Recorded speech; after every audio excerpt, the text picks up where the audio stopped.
আদিবাসী ফোরামের পক্ষ থেকে ডেপুটেশন দেওয়ার নাম করে আমার বিরুদ্ধে সেদিন ইনারা যে কুৎসা অপপ্রচার রটিয়েছেন সেটা মিথ্যা এবং ভিত্তিহীন।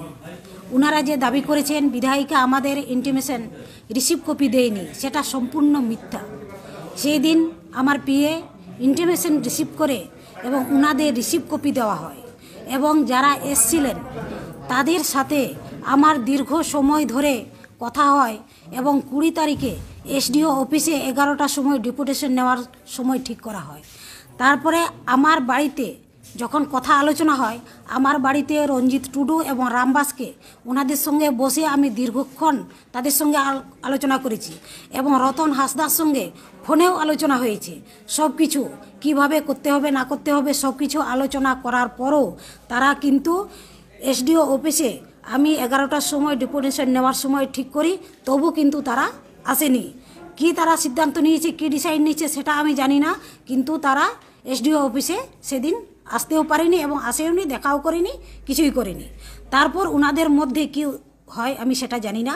তবে এটাই বলবো যে আমাদের মুখ্যমন্ত্রী মাননীয় মমতা বন্দ্যোপাধ্যায় আদিবাসীদের জন্য যে উন্নয়ন করেছেন বা আগামী দিনে আদিবাসীদের জন্য ওনারা যে বৃহত্তর চিন্তাভাবনা নিয়েছেন সেটা নজর না দিয়ে তারা আমাদের আদিবাসী সমাজকে বিভ্রান্তি করার চেষ্টা করছেন এবং ভুল পথে পরিচালিত করছেন।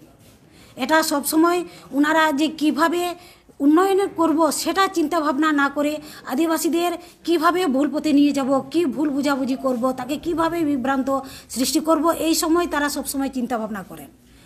তাই আজকে যাতে আমি এইটাই আদিবাসী ভাই বোনদের বলবো, কোনোভাবেই বিভ্রান্ত হবেন না, কোনো ভুল পথে পরিচালিত হবেন না। আমাদের মাননীয় মুখ্যমন্ত্রী মমতা বন্দ্যোপাধ্যায়ের হাতকে শক্তিশালী করুন, হাতকে শক্তিশালীভাবে ধরুন। আমাদের আদিবাসী সমাজ আরও উন্নয়ন হবে, আরও আমরা সামনের দিকে এগিয়ে নিয়ে যাব। আমাদের শিক্ষা সংস্কৃতি সমস্ত কিছুকে আমরা বাঁচিয়ে রাখবো, এটাই আমি আদিবাসী সমাজকে বলতে চাই। একেবারেই না, উনি নিজের বাড়িটা করেছেন রাজপ্রসাদ, এইটুকুই। সময় বলবে দীর্ঘায়ু হন, ওনারা দীর্ঘায়ু হলে আমরা খুশি হব। চোখের সামনে দেখবেন পালা বদলের সঙ্গে সঙ্গে কি সমস্ত চিত্র বদলে এলাকার।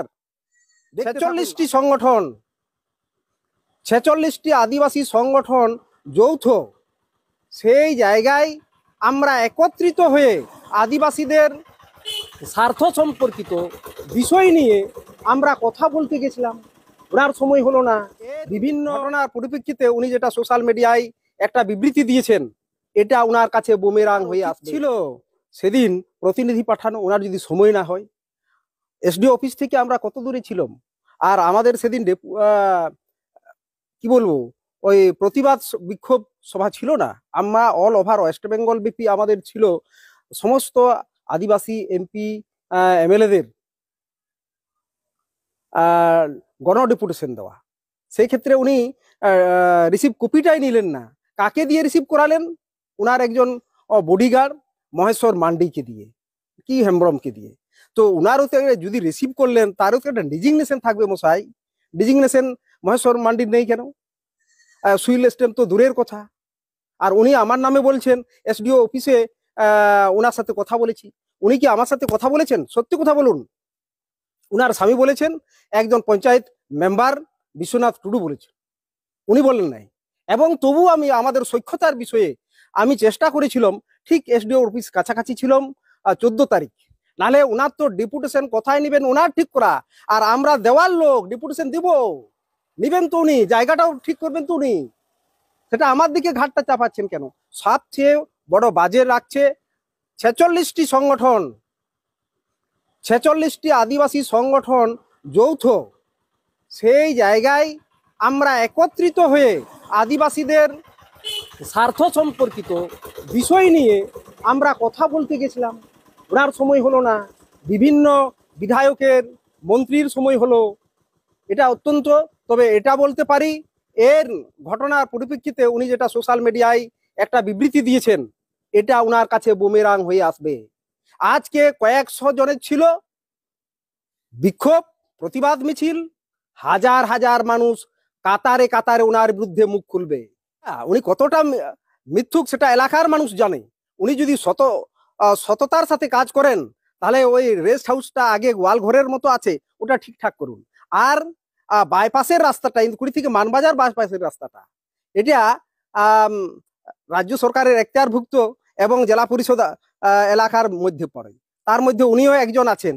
তো ওই রাস্তাটা আগে ঠিক করুন। আর হোস্টেলের কথা আমি চ্যালেঞ্জ করে বলতে পারি, কোন কোন গ্রামে 4 চাকার গাড়ি ঢুকে না সাঁওতাল গ্রামে, এমন গ্রাম আমার লিস্টে আছে। ঘড়সাপের মতো একটা আম, পূর্ব দিক থেকেই ঢুকে আবার পূর্ব দিক দিয়েই বেরিয়ে যায়, এমনও গ্রাম আছে। একেবারেই না, উনি তো কাঠের পুতুল। এই তো আপনারা ছবিটা একটু দেখুন, উনি বিবৃতি দিচ্ছেন, সেটা পড়ে পড়ে চোখে তাকিয়ে তাকিয়ে কথা বলবেন। কদিন পুতুল সাজিয়ে রাখবেন? এটার মানুষ জবাব দিবে। আমরা ভদ্রস্থ ভাবে সেদিন ডেপুটেশন দেওয়ার যে কর্মসূচি নিয়েছিলাম, উনি নিলেন না। তার হ্যাঁ, অবশ্যই বঞ্চিত হচ্ছি। অনেক আদিবাসী গ্রাম আমি দেখিয়ে দেবো কিভাবে রাস্তাঘাট আছে।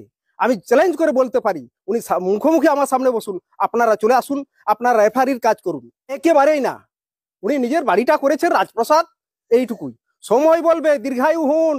ওনারা দীর্ঘায়ু হলে আমরা খুশি হব। চোখের সামনে দেখবেন পালা বদলের সঙ্গে সঙ্গে কি সমস্ত চিত্র বদলে এলাকার। দেখতে থাকুন। আপনাদের কাছে আমি নমস্কার করে বলছি, ওনাদের দীর্ঘায়ু কামনা করি। আপনার নাম? Ratanlal Hansda, United Forum of All Adivasi organisation of West Bengal, আমি কনভেনার।